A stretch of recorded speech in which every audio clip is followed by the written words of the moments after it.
Well, welcome to another Grade 1 preview of the Saratoga Meet. Darin Zoccali and Scott Hsapiro joining you. And today, Scott, we are looking at one of the more historic races at Saratoga. It's the Grade 1 Alfred G Vanderbilt Stakes.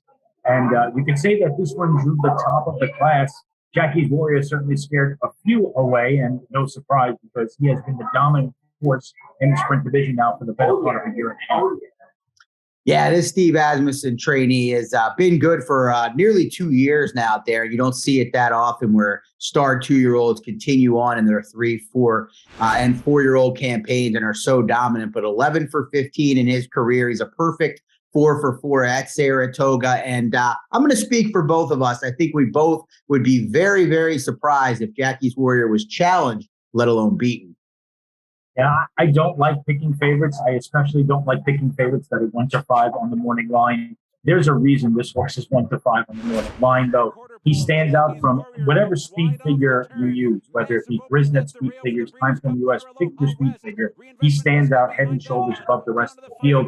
And not only that, he's just too quick for these early. There's simply nobody in this race, I don't think, that could challenge him. Maybe Knee Deep in Snow has a little bit of speed to him, but still, I don't think it's Jackie's Warrior level. And to be honest with you, I don't think Ricardo Santana wants to put this horse eyeball to eyeball with him early.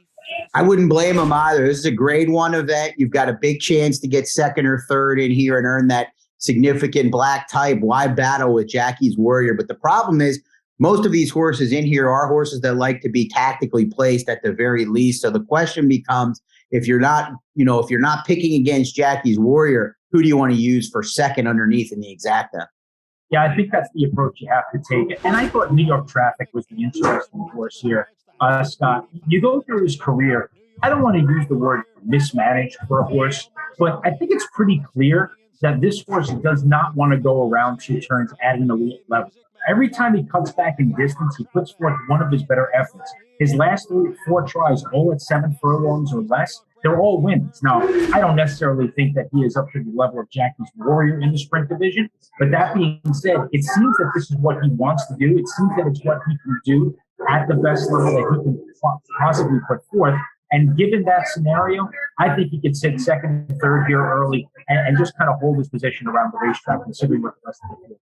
He should get the right trip. He's got the right rider to relax early in Irad Ortiz Jr. My problem with New York Traffic is if you look at all of his recent wins, they're all at odds on. So when he faces lesser competition, that's when he's most successful. When he moves up into the highest competition possible, he usually struggles. That being said, he does come in off a pair of wins, including one at Penn National, when I thought he was a little bit underwhelming with a pretty good trip that day. He's probably the likeliest to finish second in here, Darin. I'm going to look, though, to Long Range Toddy, who I think has gotten better over his last few starts, has been more aggressively ridden for trainer Dallas Stewart. Now, moving outside of Jackie's Warrior, I would expect Luis Saez to once again try to get him into the race. But over his last couple of starts, it seems like they've almost wanted him to be on or right off the lead. I think they'll change those tactics in here, and I do think he's a horse that should run pretty well. Now, he's 0 for his last 13, so expecting him to even challenge Jackie's Warrior and would probably be pretty foolish.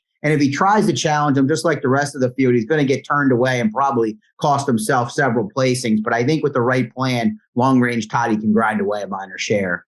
It'll be a fascinating riders race to see how they ride these horses early, if they are able to just kind of relax and settle to try to run second in a Grade 1. You don't want to say that you want to concede the race to Jackie's Warrior, but you also don't want to be the jockey that cost your horse any chance of hitting the board. And that's where tactics, I think, make this race somewhat interesting, Scott.